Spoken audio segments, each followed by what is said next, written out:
Assalamualaikum warahmatullahi wabarakatuh. Hai anak-anak kelas 4 semuanya, bagaimana kabarnya hari ini? Semoga kalian sehat selalu ya. Amin amin ya rabbal alamin. Alhamdulillah, pada kesempatan kali ini kita oleh Allah dikasih kesempatan untuk belajar secara daring lagi. Nah, penjelasan utama kita pada semester 2 ini yang akan kita bahas di kelas 4 adalah surat Al-Fil. Sebelum kita memulai pembelajarannya, maka kita membaca basmalah terlebih dahulu. Bismillahirrahmanirrahim. Nah, anak-anak, surat Al-Fil ini merupakan surat yang ke-105 yang diturunkan sebelum Nabi hijrah ke Madinah dan diturunkan di Mekah. Surat ini tergolong surat Makkiyah. Surat Al-Fil ini artinya gajah. Al-Fil itu artinya gajah. Terdiri dari 5 ayat.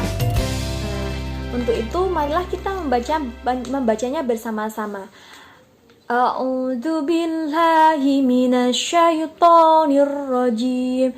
Bismillahirrahmanirrahim. Alam tara kaifa fa'ala rabbuka bi ashabil fil. Alam yaj'al kaidahum fi tadlil wa arsala alaihim tayran ababil tarmihim bihijaratin min sijil faja'alahum ka'asfim ma'kul. Shadaqallahul adzim, yang artinya, tidakkah kamu lihat bagaimana Tuhanmu mengambil tindakan terhadap pasukan gajah? Bukankah Dia menjadi tipu daya mereka sia-sia? Dan Dia mengirimkan kepada mereka burung yang berbondong-bondong. Kemudian ayat yang keempat, yang melempari mereka dengan batu yang terbakar. Dan yang terakhir, maka mereka dijadikannya seperti daun yang dimakan ulat. Faja'alahum ka'asfim ma'kul. Itu artinya. Nah, kemudian isi dari surat Al-Fil ini menjelaskan tentang peristiwa di mana saat itu pasukan gajah menyerang Ka'bah yang dipimpin oleh Raja Abraha. Jadi Raja Abraha ini memimpin pasukan gajah dengan bala tentaranya mengendarai gajah pergi ke Mekah ingin menghancurkan Ka'bah. Nah, saat itu Raja Abraha merupakan seorang raja yang mendiami di sebuah daerah yaitu negeri Yaman. Raja Yaman Abraha ini iri dengan kebiasaan warganya yang selalu mengunjungi Ka'bah setiap tahun. Nah, saat itu wilayah Yaman sepi dari wisatawan. Raja Abraha mendengar kabar bahwa mereka melakukan kegiatan ibadah haji dan berdagang di Ka'bah. Ia tidak mengakui kesucian Ka'bah dan makin heran dengan bangunan yang mampu menarik kunjungan seluruh bangsa Arab.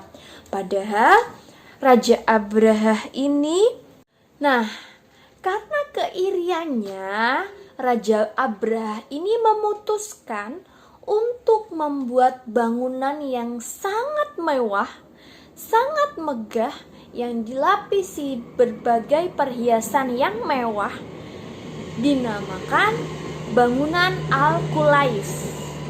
Nah, Al-Qulais ini pintunya terbuat dari emas, lantainya terbuat dari perak, kemudian pondasi bangunannya itu terbuat dari kayu cendana.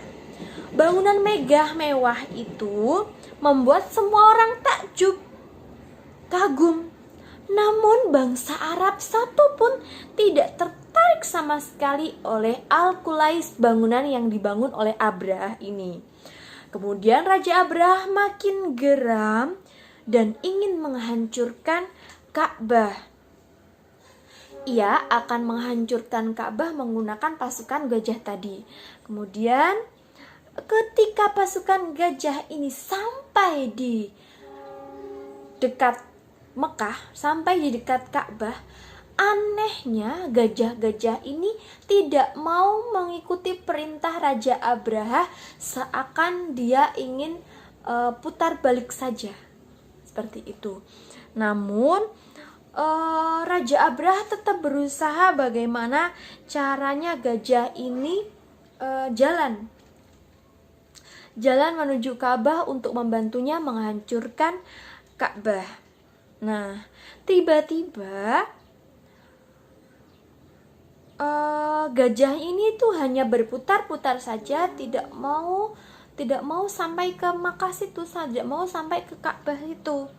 Nah, saat itulah datanglah rombongan burung di angkasa yang sangat banyak, dinamakanlah burung ababil. Nah, burung ababil ini, pasukan burung ababil ini membawa batu-batu panas yang dilemparkan ke arah pasukan gajah tersebut. Seluruh pasukan berlari menyelamatkan diri. Mereka ini kenapa menyelamatkan diri? Karena mereka, para pasukan burung ababil ini, membawa batu panas dari neraka. Nah, batu neraka ini Allah kirimkan melalui burung ababil untuk menghalangi pasukan gajah yang akan menghancurkan Ka'bah. Nah, akhirnya setelah dilempar oleh burung ababil itu, batu-batu panas dari neraka itu tadi mengenai pasukan bergajah, dan akhirnya seluruh pasukannya Raja Abraha meninggal dunia. Nah, panasnya batu neraka yang mengenai kulitnya tadi itu diibaratkan seperti daun yang dimakan ulat. Jadi kulitnya bolong-bolong, lobang-lobang seperti itu. Nah, untuk itu yang dapat kita ambil dari pelajaran ini, sebagai seseorang itu kita tidak boleh berlebihan dan tidak boleh sombong. Nah, keutamaan atau hikmah yang kita dapat ambil dari cerita tersebut, dari pelajaran kita, yaitu orang-orang yang rajin beribadah kepada Allah itu pasti Allah akan memberikan pertolongan kepadanya. Buktinya tempat ibadah Ka'bah yang pada saat itu digunakan untuk beribadah itu dilindungi oleh Allah. Kemudian Allah sangat membenci terhadap orang-orang yang sombong dan tidak mau beribadah kepadanya. Seperti itu. Nah, mungkin cukup sekian pembelajaran kita hari ini. Tugas kalian hanya simpel saja, menulis surat Al-Fil ayat 1-5. Terima kasih. Sudah akhiri. Wassalamualaikum warahmatullahi wabarakatuh.